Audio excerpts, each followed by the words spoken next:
Salut à tous, j'espère que vous allez bien. Alors, si c'est la première fois que tu me découvres, je te demanderai de t'abonner, d'activer la cloche de notification pour être averti des prochaines vidéos, de liker, de partager et de laisser également des commentaires. Alors, si cela est fait, je te dis merci pour ton geste.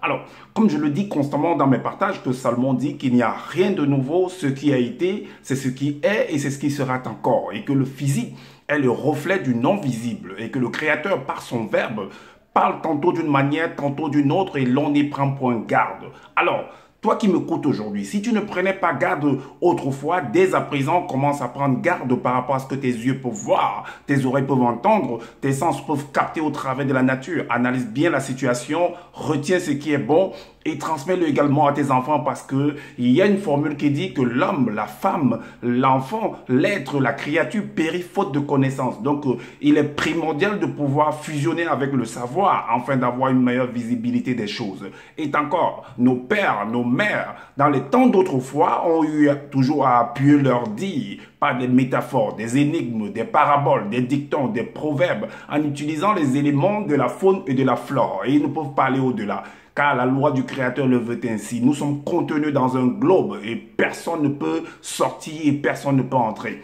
Alors, je reviens encore vers vous parce que ce personnage qui se donne le titre de Zoulassant sur la toile a encore sorti une vidéo sur est-ce que est-ce qu'une personne peut enfermer l'esprit d'un mort ou d'un homme, je crois que c'est un truc comme ça, dans une bouteille ou bien dans une statuette, ainsi de suite. Vous allez comprendre encore au travers de ce partage que Zoulassant, en sortant plusieurs livres, en fait, il a cru que le fait de sortir plusieurs, ça fait de lui, en fait, un homme terrible. Non. Vous allez voir que en sortant plusieurs livres, c'était pour embrouiller ceux qui n'ont pas le temps de pouvoir lire. Mais moi, j'ai le temps. Voilà pourquoi j'écoute ce que tu dis, je sais comment j'ai bien étudié ce que tu fais, je sais où aller t'attraper. Vous allez voir que ce qu'il lit dans son livre de démonologie, en fait, dans ce livre-ci, il s'est gouré, il a dit autre chose. Et je vais vous le démontrer cela. Vous allez comprendre qu'en fait, que c'est un plaisantin. C'est un rigolo, cet homme-là. Est-ce que vous voyez, il a besoin, comme je l'ai dit, je vais t'envoyer à la retraite. Je vais te démontrer chaque fois que tu vas sortir que tu n'es qu'un plaisantin et que tu es venu tromper en fait ceux qui sont en train de t'écouter. Est-ce que vous comprenez? Tu nous as trompé au début, mais heureusement pour moi, j'ai bien étudié et puis voilà pourquoi je peux me permettre de venir faire également des vidéos. Tu t'es dit que tu es le seul enseignant. Ce que je fais là, c'est quoi? C'est pas un enseignement ça? Est-ce que c'est quoi? Alors, je vais vous démontrer en fait que comme je l'ai toujours expliqué, la sorcellerie, j'ai fait une vidéo par rapport à ça, à la sorcellerie. J'ai expliqué réellement c'est quoi la sorcellerie. Vous pourrez regarder dans mon YouTube. Et ici, je vais vous démontrer encore que, comme j'ai dit au départ, que Zoula s'est trompé en fait. Il s'est trompé, il se contredit à chaque fois. Donc, je vais prendre ces quelques paroles qu'il a eu à prononcer, quelques versets qu'il a eu à prononcer. Et je vais vous démontrer le contraire dans son livre toujours, qu'il s'est trompé. Est-ce que vous comprenez? Et tout au long de sa vidéo, il ne fait que blablater, reprendre les mêmes choses et tout et tout. J'ai dit et je pèse mes mots, ce qui est écrit dans Genèse jusqu'à Apocalypse, c'est les faits de société. Sauf que c'est chacun qui est venu écrire à sa manière, chacun dit qu'il est témoin, il est ceci. Moi, j'entre là-dedans, j'analyse avec les faits de société ce qui se passe aujourd'hui, parce qu'il y a une formule qui dit que ce qui se passe aujourd'hui, c'est ce qui s'est passé hier. Et j'essaie de comparer, de peser, de mettre la balance pour voir qu'est-ce qu'il en est. Et je partage avec vous également. Et c'est ça mon travail aujourd'hui. Donc moi, je ne peux pas me prétendre que j'ai vu le Créateur, que lui m'a parlé, m'a envoyé de venir vous dire telle chose, telle chose, telle chose. Si c'était le cas, si Zoula, toi, moi je t'ai dit plusieurs fois que si tu penses que tu as une formule en fait qui te permet de pouvoir sortir de ton corps, puisque tu dis que tu es venu d'au-delà, je sais pas quoi, mais moi, je te lance le défi depuis longtemps. Viens, sors de ton corps et viens vers moi. Et on verra. Et on verra, en fait. Donc, dans le livre de démonologie, qu'il appelle démonologie, que le livre, l'histoire des démons, tout ça, moi, je dis que c'est du blablabla, cette histoire-là. C'est des choses qu'il a, il arrange lui-même. Est-ce que vous voyez? Alors, il dit, au chapitre 1, du verset 720 à 721. Voici ce qu'il va dire. Il dit que les personnes inspirées sous l'influence des démons, les personnes inspirées sous l'influence des démons religieux disent et affirment qu'un sorcier aurait la capacité de tuer un homme à distance. Et Zola dit que c'est faux. Qu'aucun sorcier ne peut tuer un homme à distance. Donc, en prenant par exemple, il est dans sa chambre là-bas, il fait ses incantations. Et peut-être une personne veut dire, non, je veux que tu me livres cet homme-là, que tu me le tues. Et il fait ses incantations. Toi qui es peut-être, je sais pas, au Canada, et toi, les choses commencent à t'arriver là-bas. Que c'est faux. Ok. Mais, cependant, on va aller dans... Lui dit là que c'est faux aujourd'hui. Mais on va aller en fait dans son livre. Que c'est pas possible en fait. Que des gens puissent faire des choses pareilles. Donc, si on analyse ce propos, qu'il dit que ceux qui exercent en fait de la sorcellerie, qui ne peuvent pas en fait t'atteindre avec l'inspiration, avec le concours des démons, ça voudrait tout simplement dire, si c'est faux, ici, si c'est faux, ça veut dire que quand on se retourne, ça veut dire que la collaboration même entre le sorcier là et ce démon là, c'est faux également. Parce que si les démons, parce que toi, plus tard, dans tes vidéos, plusieurs fois, tu as dit que les démons possèdent les gens envoient des gens, les gens envoient des démons sur des gens, mais ça veut dire que c'est faux. Ça veut tout simplement dire également que si le sorcier ne peut pas t'envoyer un démon pour te faire du mal, ça veut dire que, il y a aussi, les gens aussi ne faut pas aussi retirer les démons dans le corps des gens alors. Analysons très très bien. Si quelqu'un à base d'un démon ne peut pas te faire du mal, ça veut dire que sa collaboration avec le démon en fait n'a pas lieu d'être en fait. Ça veut dire que le démon n'existe pas également. Si après avoir collaboré avec le démon, il ne peut rien faire sur une autre personne, ça veut dire que c'est aussi un fake du fait que lui collabore avec un démon. En fait, ça veut dire que le démon n'a pas lieu d'être. Tout simplement. Ça voudrait aussi dire que ceux qui disent qu'ils retirent, ils dépossèdent des gens là, c'est aussi un fake en fait. En parlant de ton coup de monnaie qui dit que tu dis qu'il a dépossédé quelqu'un et tout, c'est un mensonge également. Ah oui. Ah oui. Ok. Néanmoins, on va entrer dans le livre de Samuel pour comprendre ce que lui-même il a écrit dans le livre de Samuel. Écoutez et analysez vous-même. Dans le livre de Samuel, on va voir ce que lui-même il a écrit. Dans le livre de Samuel, au chapitre 17, dans son livre, voici ça, c'est son livre, hein, Zola 100, qu'il a copié un peu de partout, mais il a arrangé à sa manière. Alors on va voir ce qu'il a arrangé. Dans le chapitre 17, le verset 1 et 2, il est dit, Nyamabwaba, c'est-à-dire Nahash, selon lui, Nahash, il a écrit en sa langue Nyamabwaba, le roi non initié de Ben et Kombo, c'est-à-dire les Ammonites, vint assiéger spirituellement la ville de Yabesh, en Mbamé. Les habitants non initiés de Niandi lui dirent, passe un accord avec nous. Et Zola fait en fait une vidéo par rapport à ce verset-là, et il a dit qu'en fait, qu'on appelle ça en fait les démons en fait les cyclopes. Ok. Donc, nous sommes prêts à nous soumettre. Alors, bien répondit le roi, j'accepte de conclure un accord avec vous, mais à cette condition, chacun de vous sera possédé par un démon de race d'Issor Tengiledi, c'est-à-dire un cyclope. C'est un homme qui est en train de parler avec d'autres armes. Que dans cet accord-là, cet homme-là en fait va représenter un sorcier qui dit que dans cet accord-là, il va falloir que vous soyez possédés. Donc, il va faire en sorte que vous soyez, que les autres, c'est vos adversaires, ceux qui sont en face, soient possédés. Donc là, il a le pouvoir de le faire. Et par contre, toi, tu dis dans ta nouvelle vidéo là que non, un homme ne peut pas en fait commettre une action ou ne peut pas en fait influencer un autre homme à distance, une personne à distance, par un démon. C'est ce que tu veux nous faire comprendre, que c'est faux. Ça, c'est selon tes dires, hein. Ce n'est pas moi qui le dis. Moi, je ne fais que en fait, te montrer tes incohérences, en fait. Qu'il y a un problème, que tu es un bipolaire, en fait. Ok.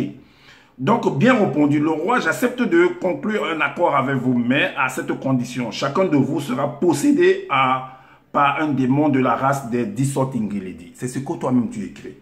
Ok. Allons maintenant dans l'évangile caché de Koudoumané. Vous allez voir encore une autre action, ce qu'il a encore écrit là-bas. Dans le chapitre 8, le verset 1 à 4, écoutez ce qu'il dit. Il dit là que donc des sorciers ont la capacité avec des démons de venir influencer. Sauf que dans ce programme-là, dans cette action-là, Eyoumé, selon qui est mari selon les Bibles classiques, lui l'appelle Eyoubé et je crois Rebecca, qu'il appelle si c'est Kakane, je crois si je ne me trompe pas. Donc elles par contre, elles ont été protégées. Donc les sorciers ont quand même réussi à venir pour les toucher, pour les attaquer. Donc là c'est possible, mais là-bas c'est pas possible. Tu te contredis, mais soit il ne sait pas qu'est-ce qu'on doit accepter. Je ne sais pas si ceux qui viennent t'écouter ne comprennent pas en fait ce truc-là. Que tu es en train de te tromper à chaque moment. Que même dans tes livres, tu t'es trompé. Tu te trompes à chaque moment. Alors, tu n'es pas cohérent, tu n'es pas linéaire.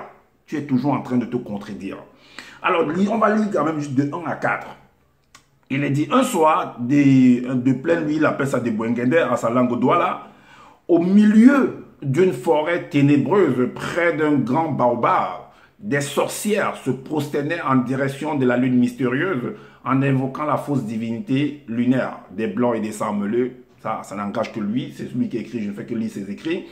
Soudain, une épaisse fumée blanche et nauséabonde apparut, et au milieu de la fumée apparut une multitude de démons de haut rang. On est d'accord?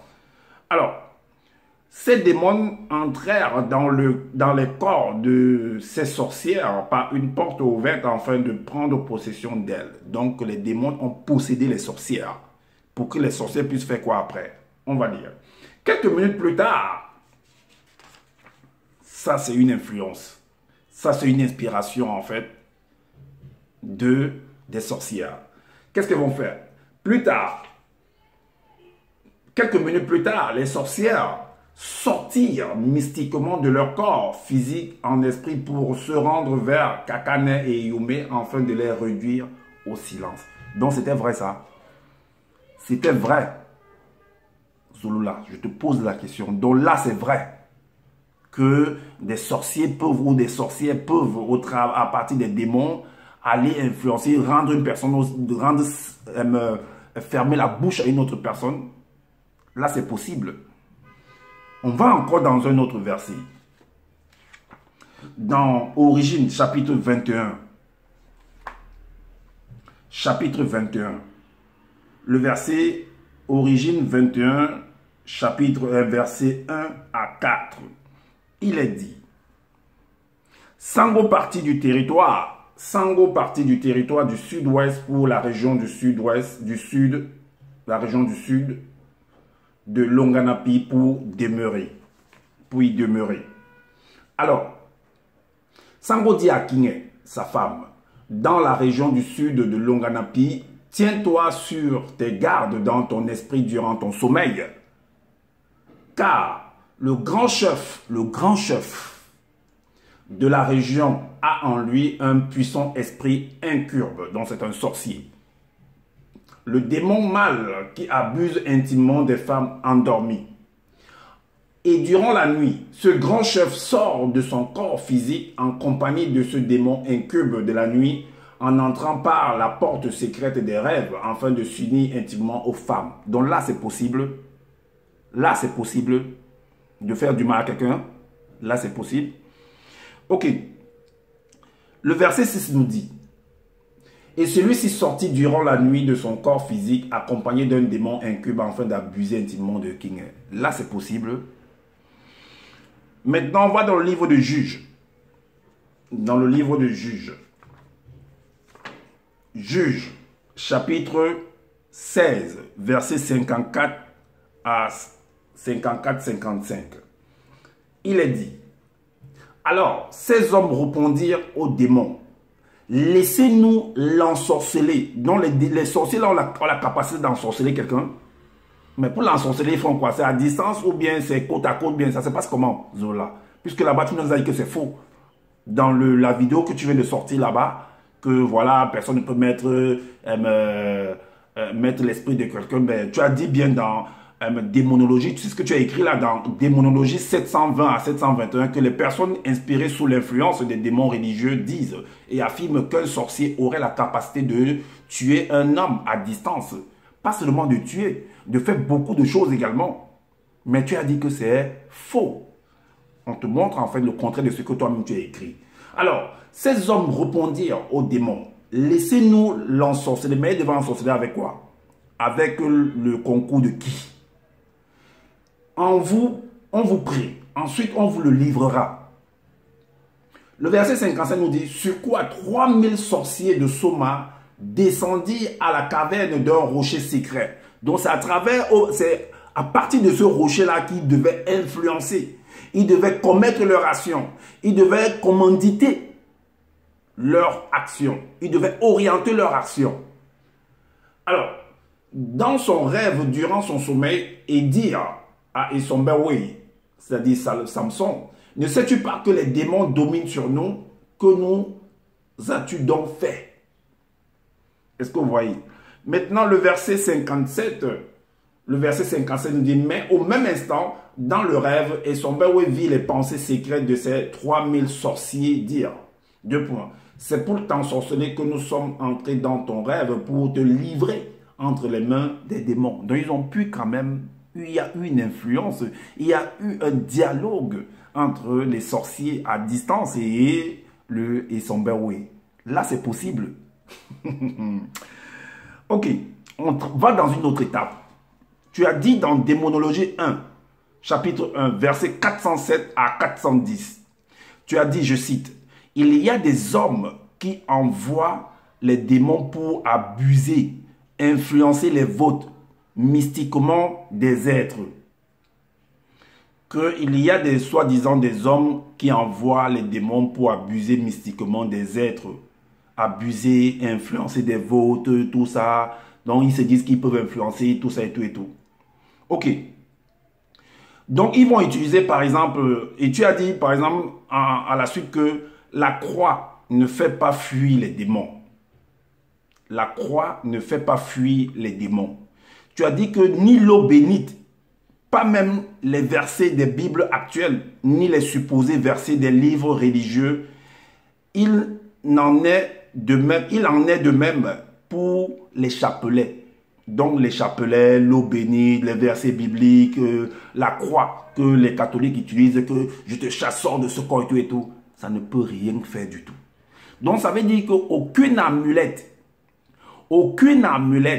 aucun fétiche, c'est ce qui veut dire, ne peut chasser un démon. Mais ton Koudoumane-là, il faisait comment pour chasser les démons? Il utilisait quoi? Quelle formule pour chasser les démons? Si, soi-disant, puisque lui, on l'a accusé de sorcier.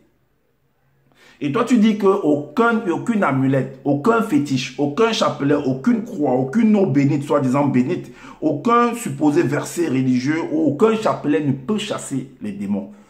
On va donc voir dans ton livre ce que tu dis. On va dans 1 Samuel. Si aucun instrument ne peut chasser un démon, on va voir ce que toi-même tu as écrit dans ton livre. Dans 1 Samuel, chapitre 22. 1 Samuel, chapitre 22.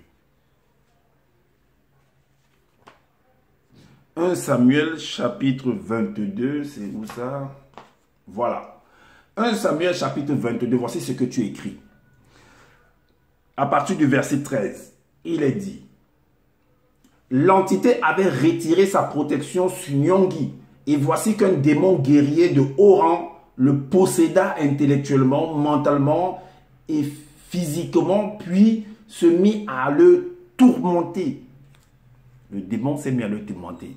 Et vous allez voir ce que David, qu'il appelle Tondor, va utiliser, l'instrument qu'il va utiliser pour pouvoir chasser le démon. Là-bas, c'est possible pour Zola. Mais ici, le chapelet, dans son livre de démonologie, le chapelet, l'eau bénite, les versets bibliques, les chapelets, tout ça, la croix, ne peuvent pas chasser. Mais ce sont des instruments, ce sont des métaux. Le chapelet est fait parfois à base de bois, avec des trucs. La croix est faite aussi parfois à base du bois. Lisons quand même.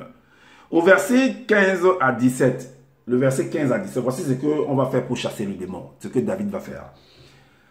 Les hommes de main de Nyongui lui dirent, deux points, nous savons qu'un démon guerrier de haut rang te tourmente. Il te suffit de dire ce qu'il y a à dire. Nous sommes à ta disposition. Nous te trouverons quelqu'un qui sache jouer du mvet ancestral. Le mvet, c'est quoi? C'est la guitare, en fait. Le mvet, c'est la guitare. Allez vérifier dans Google. Le mvet, c'est de la guitare. C'est fait à base de bois. Est-ce que vous comprenez? Le mvet, c'est la guitare. Donc le mvet peut chasser les démons. Je ne savais pas que tu pouvais écrire, on pouvait retrouver ça dans ton livre, que le mvet peut chasser les démons. On va continuer à lire. Du mvet ancestral et expert dans les chants. Je ne savais pas que le chant peut chasser les démons. Je ne savais pas qu'en chantant seulement, ça chasse le démon. Waouh! Et le chapelet ne chasse pas. Les versets bibliques ne chassent pas. Parfois, d'autres chantent même. Pendant qu'on prononce les versets bibliques, il y a des chants religieux. Je ne savais pas que le chapelet ne chassait pas. Ça, c'est selon toi. Je pose des questions à toi. Je ne fais que montrer aux autres, à ceux qui t'écoutent, que tu es un usurpateur, tu es un plaisanteur. Je te le dis. Et je vais t'envoyer à la retraite. Alors, qui est expert dans les chants, dans des chants traditionnels vêtements. Et là, c'est toute une cérémonie, hein, pour pouvoir faire ça. C'est tout un rituel. Et même ceux qui utilisent la croix ou bien l'eau bénie, c'est tout un rituel pour pouvoir... ceux qui font ça, en fait... Bon, Zola lui dit que c'est faux. Moi, je ne dis pas que c'est vrai. Hein. Mais sauf que moi, je suis en train de montrer qu'il dit que c'est faux ici, mais dans un autre livre, il dit que c'est vrai. C'est toujours ces livres. Hein. Alors, ainsi, dans le combat spirituel, pour le combat spirituel, ainsi, lorsque le démon guerrier de haut rang voudra de nouveau te tourmenter, le musicien jouera et le démon prendra la fuite et cela te soulagera. Ah oui. Ah oui. Le verset, d'accord, répondit Nyongui, cherchez-moi un bon musicien, dont un musicien de chasse les démons, qui sache jouer du mvet ancestral et exprès dans des chants traditionnels mvet pour le combat spirituel et amener le moi. Le verset 23 nous dit, dès lors, quand le démon guerrier de haut rang s'abattait sur Nyongui, Tondo prenait son mvet et en jouait. Cela soulageait Nyongui. Il se calmait et le démon guerrier de haut rang le quittait. Vous avez entendu? C'est Zola qui a écrit. C'est lui qui a écrit. Alors, on va également dans le livre de Tobit. On va dans le livre de Tobit. Il a dit que le chapelet, l'eau bénie, ne peut pas chasser le démon. C'est ce qu'il a écrit dans son livre de démonologie. C'est du n'importe quoi, des excréments, en fait, de lecture, un mauvais scribe, en fait. Un mauvais scribe. C'est pourquoi il est dit dans la Bible que c'est en vain que s'est mis à l'œuvre la plus mensongère des scribes. Et Zola, tu es un mauvais scribe. Ah oui, je te le dis et je pèse mes mots, tu es un mauvais scribe. Alors, dans le livre de Tobit, chapitre 10, le verset 12 à 13, le verset 12 et 13, il est dit, cependant, quand tu seras entré dans la chambre nuptiale, dépose un morceau du foie, dont le foie chasse le démon, et du cœur du poisson sur la braise dans laquelle on brûle des parfums, afin d'avoir une bonne odeur dans la pièce. Le verset 13 nous dit, une odeur s'en dégagera qui fera fuir le démon dès qu'il la sentira. On ne le verra plus jamais rôder autour d'elle. Donc, l'odeur du foie et du cœur du poisson chasse le démon. Waouh! Et ici, tu dis que le chapelet, l'eau bénite, la croix, les versets bibliques ne chassent pas. Mais l'odeur du foie d'un poisson et du cœur d'un poisson réussit à chasser le démon. Dans Tobit chapitre 12, versets 5 à 6, il est dit, alors, Nyengene se souvint des instructions de Munganga. Munganga, c'est-à-dire sorcier, c'est un sorcier. La traduction de Munganga, c'est sorcier. Ah oui, c'est les gens qui font les tradis praticiens là qu'on appelle les Munganga. Allez vérifier. Il tira de son sac le foie et le cœur du poisson mystérieux et les mit sur la braise du brûle-parfum. L'odeur qui s'en dégagea repoussa le démon. Il s'enfuit à travers les airs jusqu'en Indienne, en Wasepongo, Afrique du Nord. Munganga le poursuivit, le maîtrisa dans ce pays et l'enchaîna immédiatement. Mais le démon ne vit point Munganga parce qu'il n'était pas digne de Munganga et n'est pas digne. Et Munganga était très rapide. Vraiment. Allons maintenant dans le psaume. Dans le psaume, ça c'est des choses que Zola est venu écrire. Vraiment, Dieu, il ne sait pas les dessins animés, franchement. Ce monsieur, vous allez voir que tout au long de sa dernière vidéo, il a mentionné les films, les séquences de films. Il regarde trop de films. Ce monsieur regarde trop de films. En fait, il ne sait pas que dans les films, c'est des montages, c'est des effets spéciaux. Et beaucoup également qui écoutent ne savent pas qu'il y a des effets spéciaux, il y a des montages. Ah oui, il y a des montages. Parfois, ça ne reflète pas la réalité que nous vivons. Alors, qu'est-ce qu'il dit dans le psaume 115, à partir du verset 4? Il dit, le verset 4, il dit, « Les idoles sont de l'argent et de l'or. Elles sont l'ouvrage des mains d'hommes. » Donc ça veut dire que, comme il a pris l'exemple de l'éléphant, c'est une idole, en fait, c'est l'ouvrage, c'est une sculpture en fait. C'est une sculpture, donc c'est un homme qui a fabriqué cela. Donc la sculpture peut être en bois, peut être en métal, beaucoup en bois, plusieurs matières en fait. Est-ce que vous voyez? Alors, donc, il dit que ce sont des idoles. Bon, il va parler que les gens font des... Ils disent qu'ils ont des totems, tout ça et tout et tout. Bon, tout ça, ça les engage là-bas. Moi, je ne fais que montrer en fait les erreurs de Zulula. Maintenant, dans Exode, là il dit que c'est des idoles. On va voir ce que lui il a, ce que on a demandé à son Moïse. Voilà, parce que moi j'appelle c'est son Moïse là-bas. C'est ces gens de sa famille là-bas. À Moïse, qu'est-ce qu'on dit? Vous allez voir ce qu'on va lui dire de fabriquer. Et je me demande si c'est quel matériau. Parce que là-bas il a dit les idoles. Mais les idoles en fait il a présenté, il a dit soit c'est du bois, c'est des métaux. Parfois c'est couvert en or, parfois c'est en or également. Le métal, ça peut être en bronze, ça peut être en or, ça peut être en argent. Mais là, ici, dans le livre d'Exode, chapitre 13, au verset 2-3, il est dit, on dit à Moïse, le titre c'est l'arche de l'alliance. Tu fabriqueras une arche en bois d'arbre, de baobab du haute technologie. C'est quoi? C'est le sculpteur qui va le faire. Il va couper du bois. Et il va fabriquer, il va raboter, il va mesurer, il va prendre tout ça. Tu mesureras 125 cm de long, 75 cm de large et 75 cm de hauteur, de haut. Tu le recouvriras d'or pur, à l'intérieur comme à l'extérieur, et tu appliqueras tout autour une bordure d'or. Et ça c'est quoi? C'est pas une idole? Est-ce que c'est pas une idole ça, Zulula? Vous qui m'écoutez, vous qui écoutez Zola, est-ce que ça, c'est pas une idole?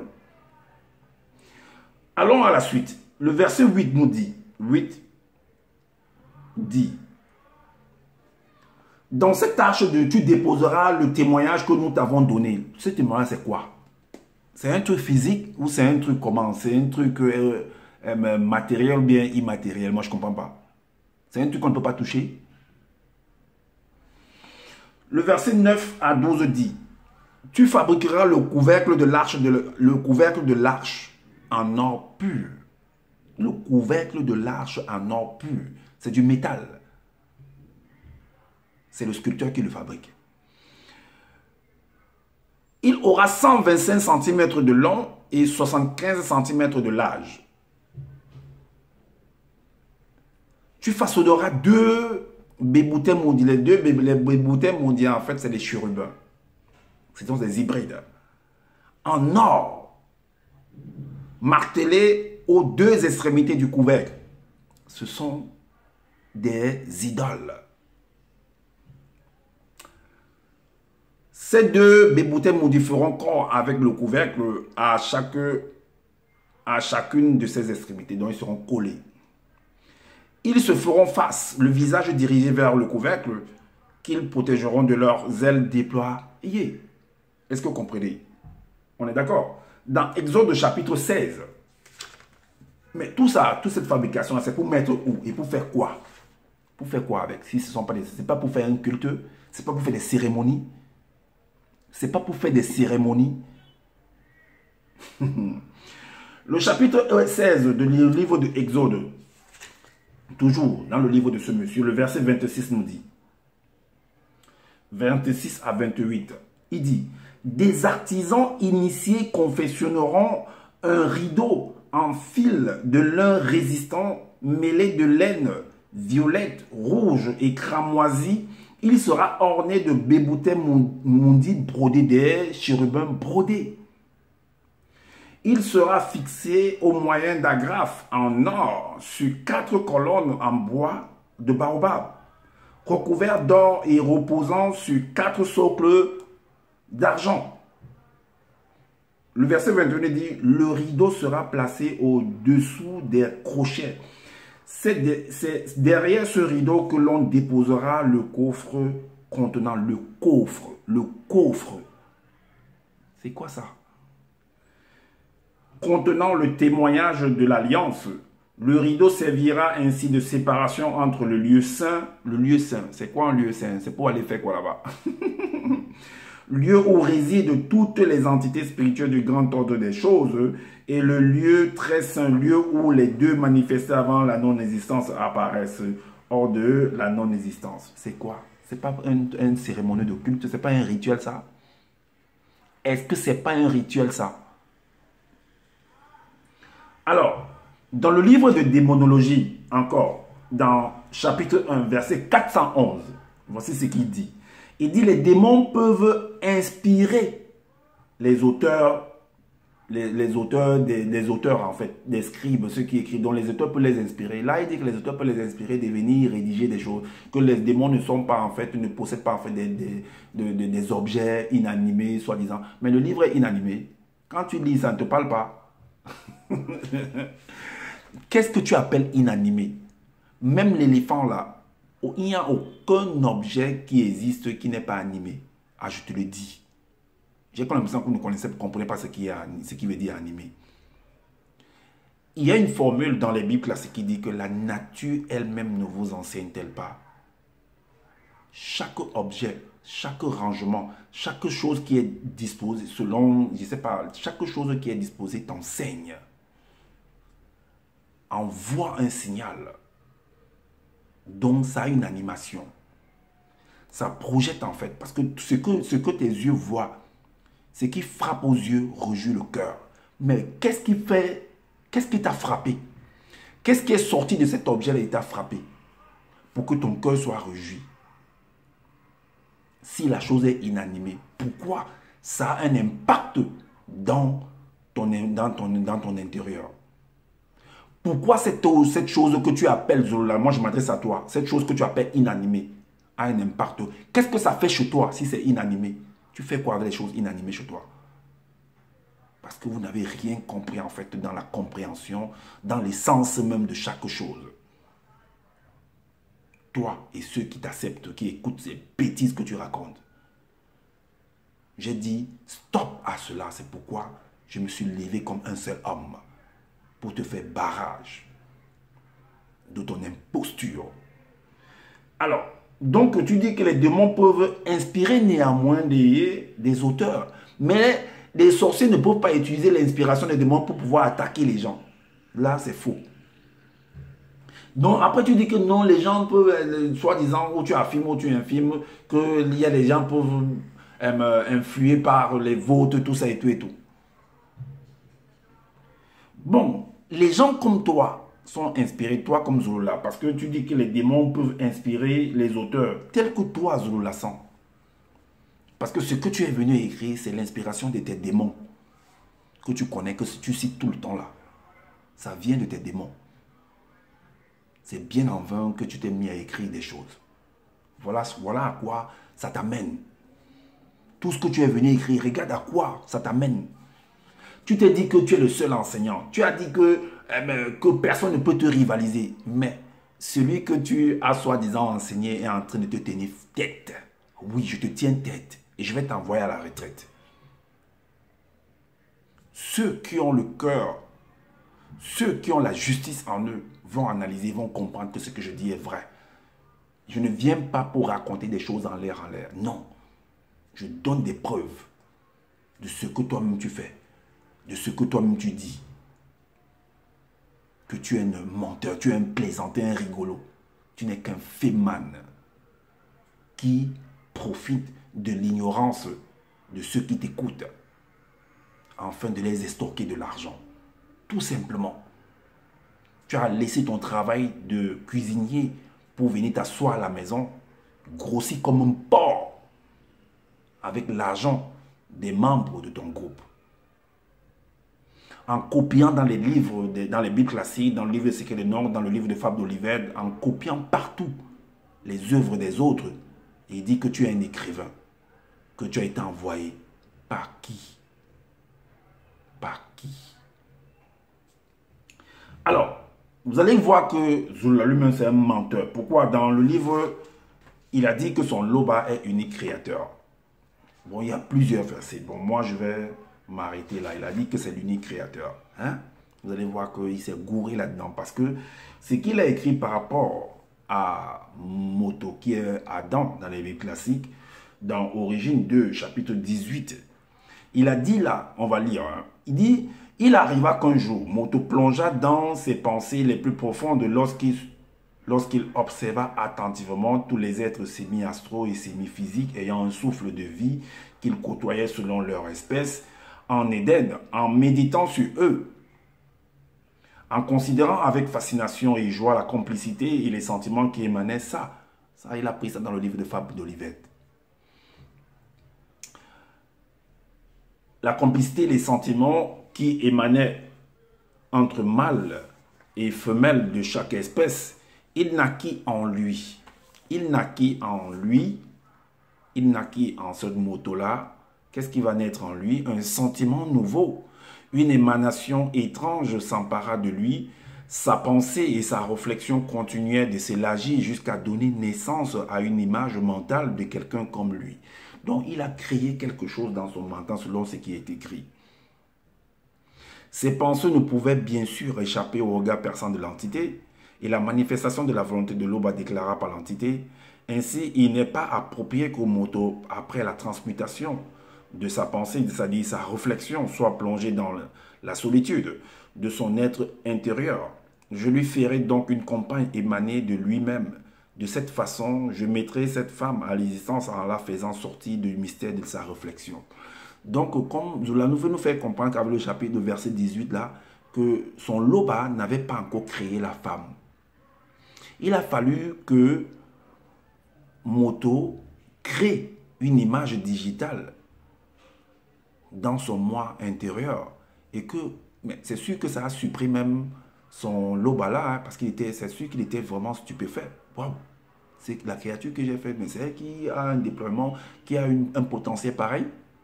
Bon, c'est bien ça. Je vais utiliser ce potentiel-là pour pouvoir créer la femme. Donc, il ne savait pas que la femme était importante pour ce dernier. Allons au verset 22. La manifestation de la volonté de Loba prenant donc l'image de la réflexion de Moto, la façonna à partir de ces trois aides, l'esprit, âme et corps, qu'elle revêtit de forme et de beauté corporelle. Donc, il a fallu que son Moto puisse créer, puisse aider son Loba à bâtir, à créer. Donc, dites-nous vraiment dans les commentaires, est-ce que son Loba est unique créateur dans ce cas-là? Est-ce que son Loba est unique créateur? Et je vais vous dire, parce que Zola dit que aucun homme ne peut influencer, ne peut tuer une autre personne à distance. Aucun sorcier ne peut le faire. J'avais expliqué dans une vidéo c'est quoi un sorcier. J'ai dit que le créateur lui-même d'abord, quand tu analyses, est le premier sorcier. Parce que ce n'est pas un truc péjoratif. Est-ce que vous comprenez? Alors, là, je vais vous donner une révélation, parce qu'il est dit dans Proverbe 25, la gloire de Dieu est de cacher les choses et la gloire des rois est de sonder. Selon mon analyse, ce que j'ai vécu, ce que je vois au travers des faits de société, pour pouvoir atteindre quelqu'un à distance, puisque l'homme est un sorcier, la créature est un sorcier. Le moyen pour atteindre quelqu'un à distance, Vous connaissez les snipers? Quand il se met à distance, il calcule. Il n'est pas à côté de la personne, il tire, paf! Il tue la personne à distance. Et c'est un sniper, c'est un sorcier. L'autre moyen, c'est qu'on va piéger par exemple un avion. On va mettre une minuterie. Soit il y a une distance à laquelle il y a quelqu'un qui est logé quelque part, qui va déclencher, pap, le bouton et l'avion va exploser. Il a tué des gens à distance et c'est un sorcier. Il y a également les missiles qu'on peut télécommander, on peut téléguider par des émetteurs. On envoie, on cible la personne, l'objet ou l'objectif. On cible, on envoie le missile, on téléguide, on oriente, on guide, on guide, on guide, on guide. Ça arrive à la cible, boum. Ça, c'est de la sorcellerie. Ça, c'est de la sorcellerie. Donc, c'est possible de tuer quelqu'un à distance. Un sorcier est capable de tuer quelqu'un à distance. Il y a beaucoup d'autres moyens. Ah oui. Ça dit qu'il est chez lui, il télécommande la chose, le missile vient te trouver chez toi. Oui. Alors, c'est ce que j'avais à vous partager. Moi, je suis là pour déchirer le rideau, pour exposer en fait ce que les autres n'arrivent pas à te dire. J'essaie de te dire ça concrètement, terre à terre, afin que tu comprennes. Je suis là pour briser les seaux. Et alors, je le dis comme je le dis constamment, que je n'ai pas la science infuse. Si vous trouvez que ce que j'ai dit, il y a des manquements par rapport, voilà, s'il y a des manquements par rapport à ce que j'ai dit, alors, dites-nous en commentaire, laissez-nous des commentaires, ou si possible, faites des vidéos également pour aider les gens, les uns et les autres également, en vous écoutant, ça va m'inspirer également, de la même manière que je vous inspire également. Je n'ai pas dit que je suis le seul enseignant, bien entendu. Alors, donc, abonnez-vous massivement à ma chaîne, activez la cloche de notification pour être averti des prochaines vidéos, likez, partagez massivement la vidéo, afin de faire connaître la mauvaise foi de ce personnage qui se donne sur le nom sur la toile, Zulu Lassan. C'est un bandit, c'est un plaisantin, c'est un rigolo. Ah oui, je vais t'envoyer à la retraite. Et sur ce, voilà, j'avais oublié, non, prenez soin de votre famille et prenez soin également de votre santé car c'est important pour le combat. Ah oui, et je vous dis à bientôt pour une prochaine vidéo. Ciao.